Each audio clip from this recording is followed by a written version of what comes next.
नमस्कार दोस्तों, आप देख रहे हैं HW न्यूज और मेरा नाम है सोनू कनौजिया।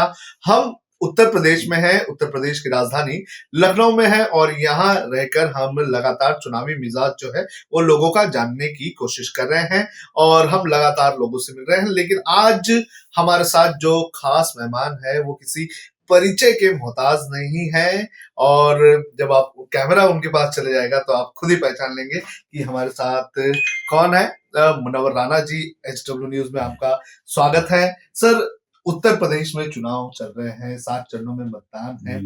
आपका पहला रिएक्शन मैं जानना चाहूंगा इस उत्तर प्रदेश की स्थिति को लेकर। देखिए, मेरी मुस्कुराहट से आपको अंदाजा होगा कि कुछ न कुछ होने वाला है। लाख पहरे हों लगे शहर के दरवाजों पर, इनकलाब आने को होता है तो आ जाता है। तो उम्मीद यही है कि कुछ न कुछ बदलाव जरूर होगा और बदलाव होना जरूरी भी है। बहुत मुद्दत तक किसी एक राजा का रहना किसी भी मुल्क के लिए खराब होता है। यही कहा जाता है, इतिहास के पन्नों में लिखा जाता है कि किसी राजा का किसी मुल्क में बहुत देर तक गद्दी पे बैठना वहां की प्रजा की मौत का सबब बन जाता है। तो सर, अगर उत्तर प्रदेश में अगर बदलाव होता है तो हम उसको सलाम करते हैं और हम शुक्र अदा करते हैं कि ऊपर वाले ने उन गरीबों की, मजलूमों की, परेशान हालों की दुआ सुन ली, या उन लोगों की जो मर गए, जो मारे गए, जो बेकसूर भी मारे गए, जिनकी इज्जतें लूटी, इस्मतें लूटी गई, उन सब की दुआएं या उन सब की रूह जो है उसने जो मांगा ऊपर वाले ने वही कर दिया।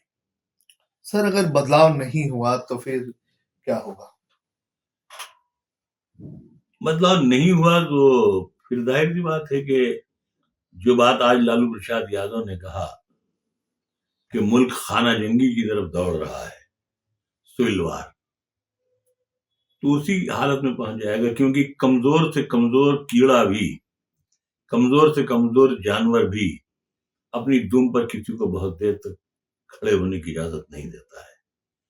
जब आप गरीबों को, दलितों को, दूसरी कौम के लोगों को, मुसलमानों को, सभी को जब आप बिल्कुल दीवार के पीछे पहुंचा देंगे कि बैक टू वॉल के वो कहीं और ज्यादा नहीं जा सकते हैं, तो उसी के बाद ये सूरत हाल पैदा होती है जिसको सिविल वार कहते हैं।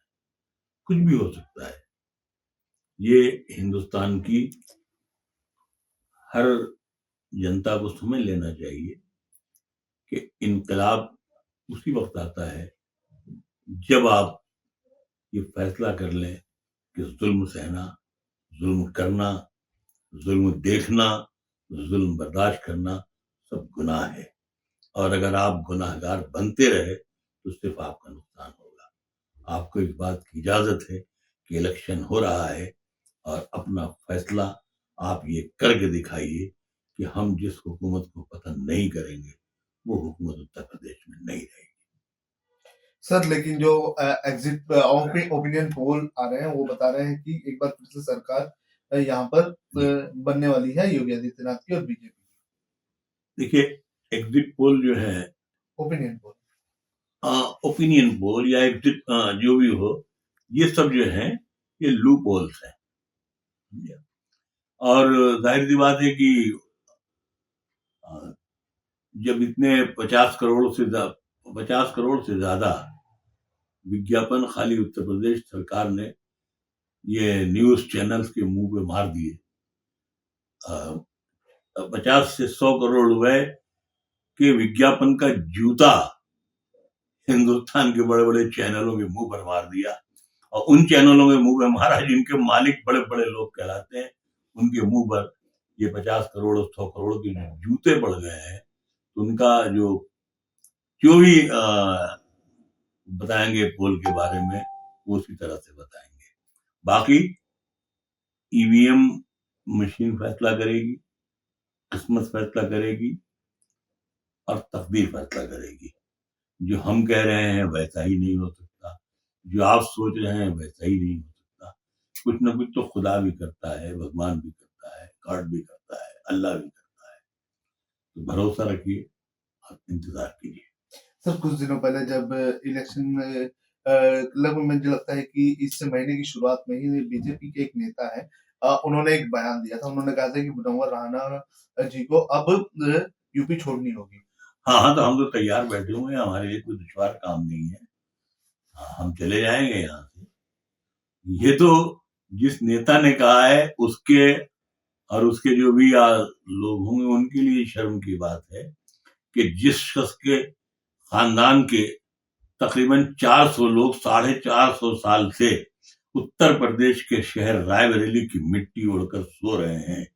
अगर उस खानदान का, जिस खानदान के सब लोग पाकिस्तान चले गए, एक बहुत बड़े खानदान का पूरा हमारा खानदान, और हमारे बाप ने इनकार कर दिया था कि हम यहीं रहेंगे। यहीं जब हमारी दादी ने हमारे बाप से पूछा कि यहाँ तुम करोगे क्या, तो उन्होंने कह दिया था कि कोई काम नहीं मिलेगा, तो जो बुजुर्गों की कब्रें हैं वहीं बैठे रहेंगे, झाड़ू देते रहेंगे।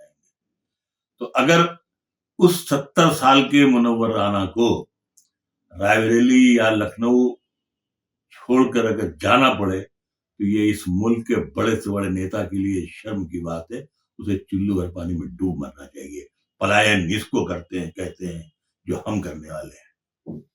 सर पिछले 5 साल की अगर बात करें उत्तर प्रदेश में, तो उत्तर प्रदेश में आप कितना बदलाव देख रहे हैं? क्या सभी के साथ न्याय हुआ है? देखिए, न्याय का तो ये कोई खेल ही नहीं है। न्याय व्याय तो किसी के साथ नहीं हुआ। हमारे जो अ, हुकूमत करने वाले थे, उनको शायद इस बात का होश ही नहीं था कि इलेक्शन भी आएगा।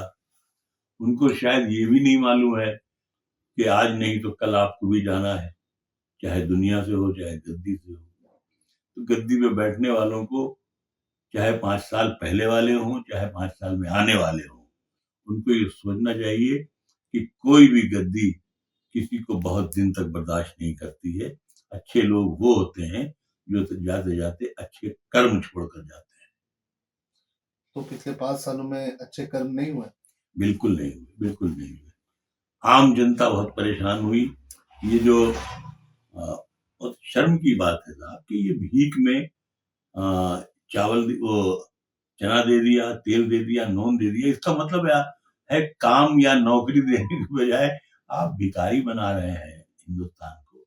हिंदुस्तान के उस सूबे को भिखारी बना रहे हैं जो दुनिया का ऐसा सूबा है जिसने बड़े-बड़े लोग पैदा किए, हर तरह की चीजें पैदा करता हो जो सूबा, वहां मालूम हुआ कि कम से कम 2 करोड़ लोग ऐसे होंगे। आप 24 करोड़ 25 करोड़ बताते हैं, 2 करोड़ लोग ऐसे हैं जो रात में भूखे सोते हैं।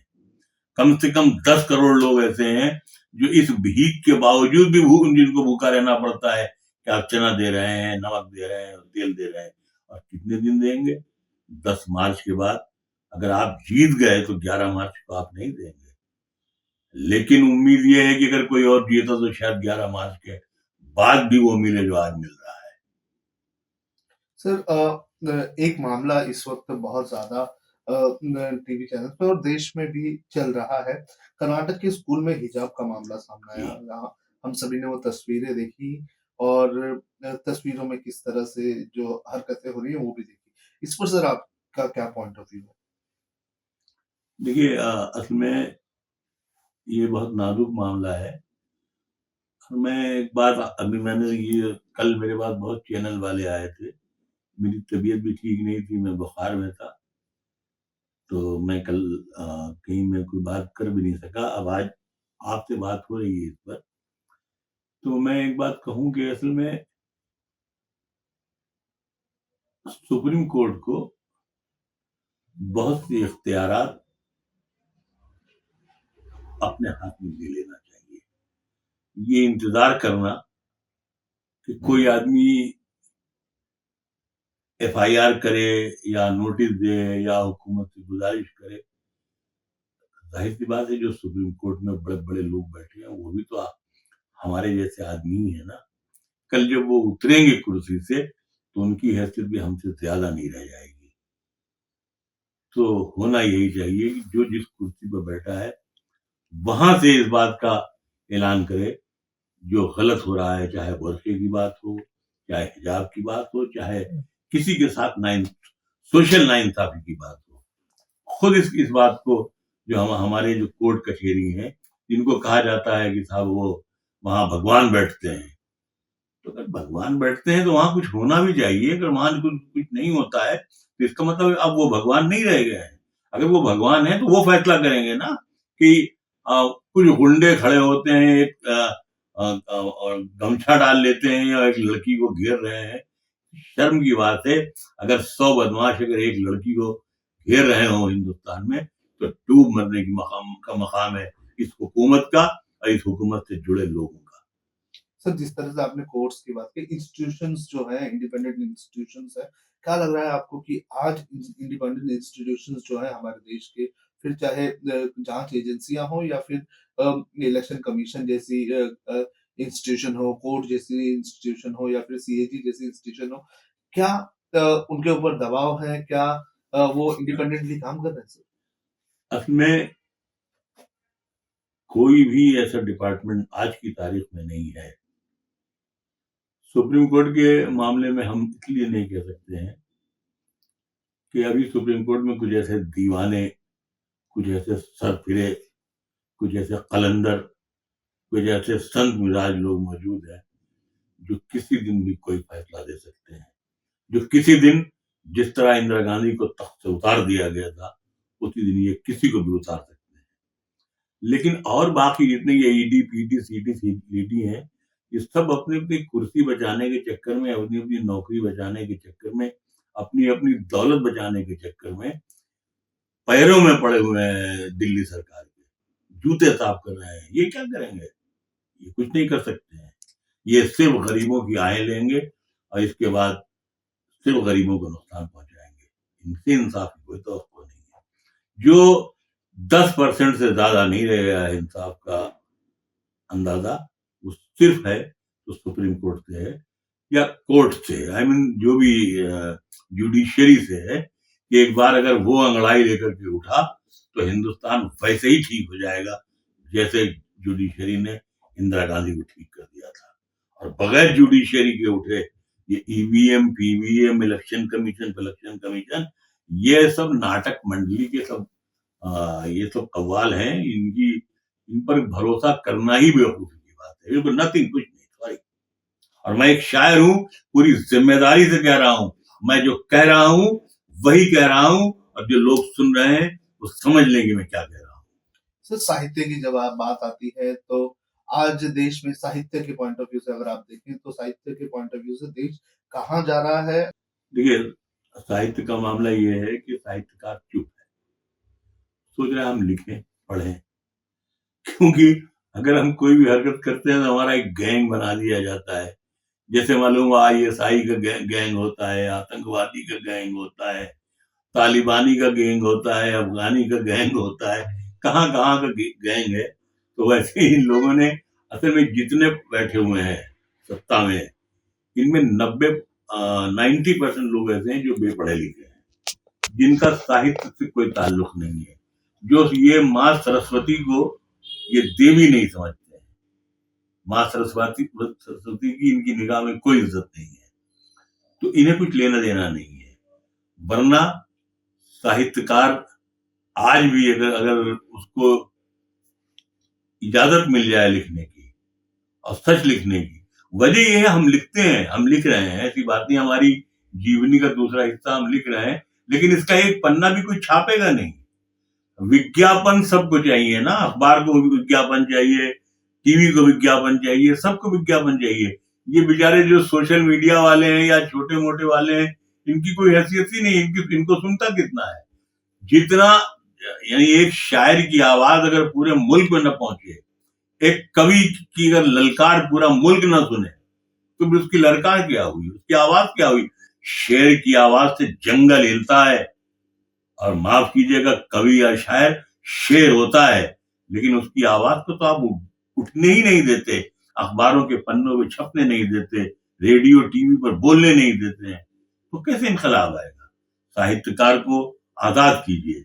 साहित्यकार को अगर आप आजाद नहीं करते हैं उनका गैंग आप बनाते हैं कि ये गैंग है, ये गैंग है, तो इसका मतलब ये है कि हिंदुस्तान साहित्यकारों से महरूम हो जाएगा। आप जंगल के जानवरों में तो चिप्स लगा रहे हैं कि वो कहाँ है, लेकिन कौन साहित्यकार कहाँ मर रहा है। अभी जो संध्या मुखर्जी ने अवार्ड वापस किया था, जो आपने उसको पद्म भूषण दीदी को दे रहे थे, बुद्धदेव बाबू, बुद्धदेव भट्टाचार्य, बहुत बड़े, ही was not only chief minister of West Bengal, वो बहुत बड़े ड्रामेटिस्ट थे, अपने जमाने के बहुत बड़े ड्रामों के राइटर थे और डायरेक्टर थे।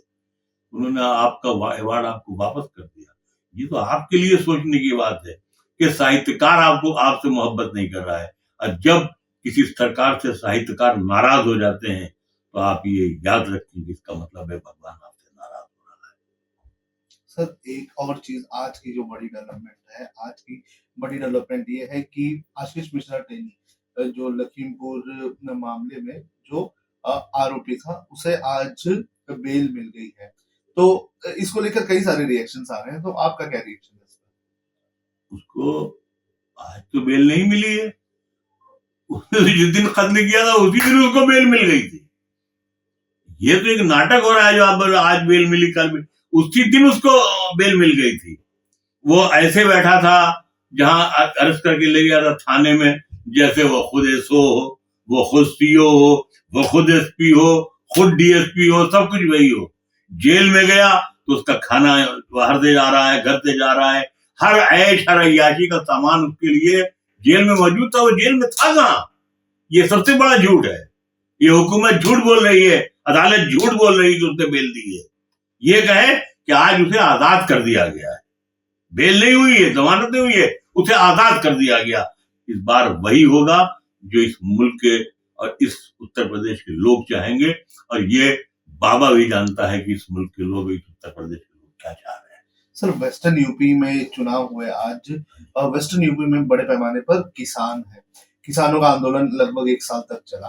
तो किसानों में किस तरह की नाराजगी, आपने किसान, आपके कई मित्र होंगे, उनसे मुलाकात होगी, तो क्या बताया? देखिए, किसानों के साथ जो हुआ तो अफसोसनाक है। उसमें लहजे बताने की बात, तो किसान तो छोटे मोटे हम भी हैं, ऐसा नहीं है।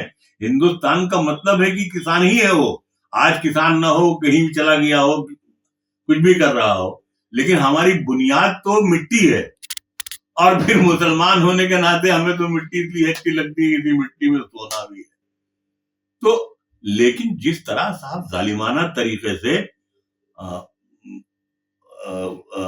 उसने टेनी के लड़के ने इंसानों को रौंद करके मार दिया था, माफ कीजिएगा, अगर बाबा की जगह कोई ईमानदार चीफ मिनिस्टर होता तो वही शूट करवा देता, तो लोग समझते कि हाँ ये सख्त आदमी है। लेकिन नहीं, वो हमारे अमित शाह खड़े होकर कह रहे हैं दूरबीन से भी कोई दिखाई नहीं देता माफिया पे, माफिया तेरे बराबर में खड़ा हुआ है, माफिया नहीं दिखाई दे रहा है। लेकिन माफ कीजिएगा, माफियाओं को कभी माफिया दिखाई नहीं देता। सर आपकी शायरी में अगर आज लखनऊ के हालातों को, अगर उत्तर प्रदेश के और देश के हालातों को आप बयान करेंगे तो क्या कहेंगे?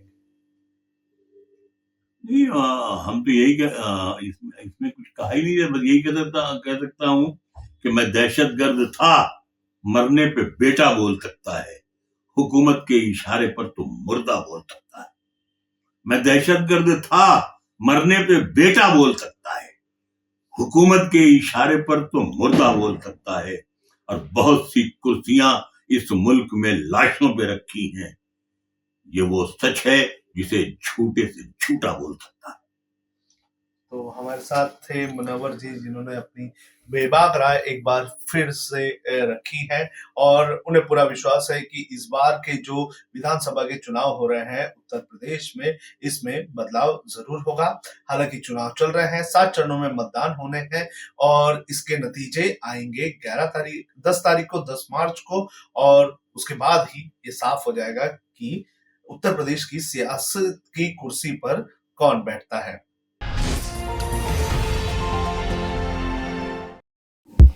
नफरतों का बाजार, सपनों का कारोबार जारी है। अच्छे दिन तो झांकी थे, अमृतकाल अब बाकी है। मन की बात आप तक पहुंचती है, लेकिन आपकी आवाज का क्या? जिन्हें लोकतंत्र का चौथा स्तंभ कहते थे, वे अब सत्ता की गोद में हैं, सत्ता के सामने नतमस्तक हैं। लेकिन अब भी कुछ आवाजें हैं, बेखौफ, बेबाक, जिन पर लोगों को भरोसा है। चेहरा बदला है, तेवर वही है। देखिए मुझे, सतीश शाह को, HW न्यूज़ पर।